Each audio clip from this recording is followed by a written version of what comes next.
Ton livre n'est pas un programme politique, Non. évidemment pas. Mais c'est quand même bien fait parce que vers la fin, il y a, et tu me diras si le mot est le bon, mais il y a des solutions. C'est-à-dire qu'il y a en tout cas des avenues possibles que tu rends disponibles comme ça, au moins à l'œil du lecteur. Tu parles de conservatisme. Tu réhabilites aussi, d'une certaine façon, un mot qui a très, très mauvaise réputation, qui est le mot populisme. Tu lui donnes pas toutes les qualités qu'il n'a pas, mais tu lui enlèves quelques défauts qu'on prétend qu'il a. Commençons avec le conservatisme. C'est quoi pour toi le conservatisme? Puis en quoi ça pourrait être une façon de se sortir du pétrin? C'est une grande question, mais ça, je suis content de pouvoir y répondre parce que s'il y a bien un terme qui est galvaudé aujourd'hui, je pense, c'est conservatisme. Puis on vit quand même dans un curieux pays où il y a toutes sortes de partis qui sont mal nommés. Par exemple, des partis libertariens qui se disent conservateurs. Puis là, tout d'un coup, quand je dis je suis conservateur, on me dit ah, fait que tu veux couper les taxes. On est un peu trop taxé. Néanmoins, c'est pas à ça que je pense quand je pense au conservatisme. Puis, l'anti-civilisation en soi, c'est un peu ma définition de ce qu'est le conservatisme, c'est-à-dire de reconnaître que fondamentalement, l'être humain, sans les institutions qui donnent sens à sa vie, à son existence, il est mal en point. C'est sans la famille, sans la nation, sans un milieu de travail où on s'épanouit, sans une école où on est bien, sans toutes ces institutions-là, qu'aujourd'hui, on tend à regarder avec suspicion. Qu'on dit, oh, il brime ma liberté. Attention, hey, là, si j'ai un enfant, là, ça veut-tu dire que je pourrais plus aller au bar là, lundi soir? Là, merde. Si je fais partie d'une nation, ça veut-tu dire que là, je suis obligé de parler une langue, mettons, genre le français, ah, burk. Puis, mettons là, que je vais à l'école, là, puis qu'il me donne un uniforme. Ouf, quelle horreur. Puis si je travaille, mettons, ça veut-tu dire que ben là, je pourrais pas faire ce que je veux à toute heure du jour, il faut que je rentre à une heure en particulier, il faut que je parte à une heure en particulier. Quelle horreur. Mais pourtant, la thèse un peu audacieuse, j'imagine, de réhabiliter le conservatisme aujourd'hui, c'est de dire que toutes ces institutions-là dont on fait partie, elles donnent un sens à notre vie. Et puis si on ne les avait pas, on serait bien plus mal en point. Puis moi, c'est pour ça que je dis souvent, je suis un conservateur du bien commun. Puis c'est ça, d'ailleurs, le titre du dernier chapitre pour un conservatisme du bien commun. Parce que je pense que si on veut comprendre le conservatisme aujourd'hui, puis surtout le comprendre comme réaction à cette déconstruction-là, il faut qu'on mette le concept de bien commun au cœur de ça. Parce que si le conservatisme ne sert pas à justement reconstruire un peu ce qu'on a perdu en commun pour avoir une société qui a une meilleure cohésion, qui au final va être probablement plus généreuse envers les individus parce qu'ils vont tous accepter un peu de mettre de l'eau dans leur vin pour bâtir une culture commune, pour bâtir des normes. Ben, on va tous en sortir gagnants, j'en suis convaincu. Puis même les minorités, même ceux qui ne se reconnaissent pas dans la norme. Puis ça, c'est un peu audacieux à dire aujourd'hui parce qu'on Mais est... comme elles l'ont déjà fait, d'ailleurs. Exactement. Puis c'est pour ça que de regarder un peu en arrière, ça nous permet de voir que on n'est pas dans un jeu à somme nulle. On n'est pas dans une dynamique d'affrontement où c'est mon individualité contre la tienne. Puis à partir du moment où il y a une norme qui vient au-dessus de nous, puis qui dit attention les gars, ça va être ça les règles du jeu, comme ça vous ne taperez pas sur la gueule, comme ça vous allez tous pas exactement avoir ce que vous voulez, mais vous allez tous pouvoir en sortir relativement satisfaits. Ben ça, c'est comme si on n'était plus capable de tolérer ça. Puis pour moi, il y a un problème fondamental quand on arrive à ce point culturel-là.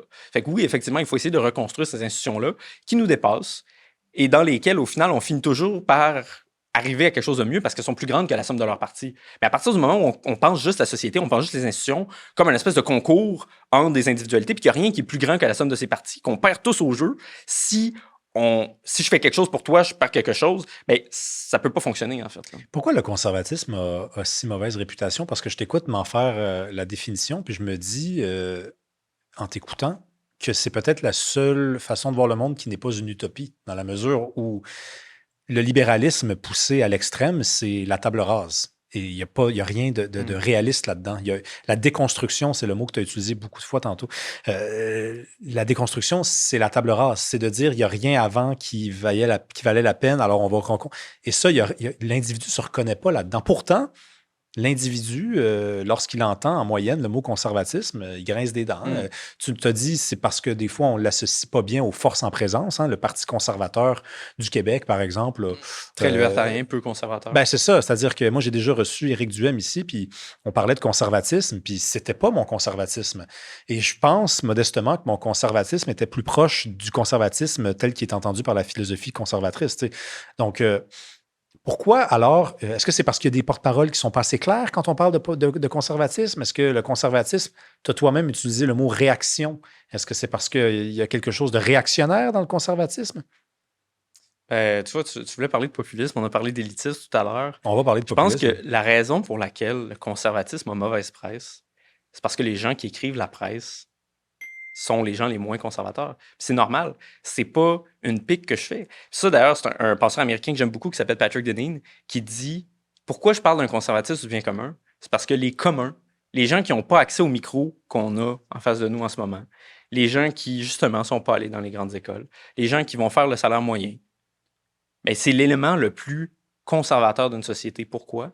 Parce que ce qu'on pourrait appeler sans aucune condescendance les petites gens, c'est aussi ceux qui savent que la vie est difficile, qui savent que justement, la perfection, elle n'existe pas en ce monde, qu'on peut jamais vraiment avoir tout ce qu'on veut. Alors que quand on a un côté plus bourgeois, plus élite, que justement, on est rentré dans toutes les meilleures écoles, à 25 ans, on faisait 120 000, je sais pas, etc. T'es rentré stagiaire dans un grand cabinet d'avocats. T'as vécu dans cette vie-là qui est celle d'une mini-minorité, mais qui est quand même celle qui gouverne.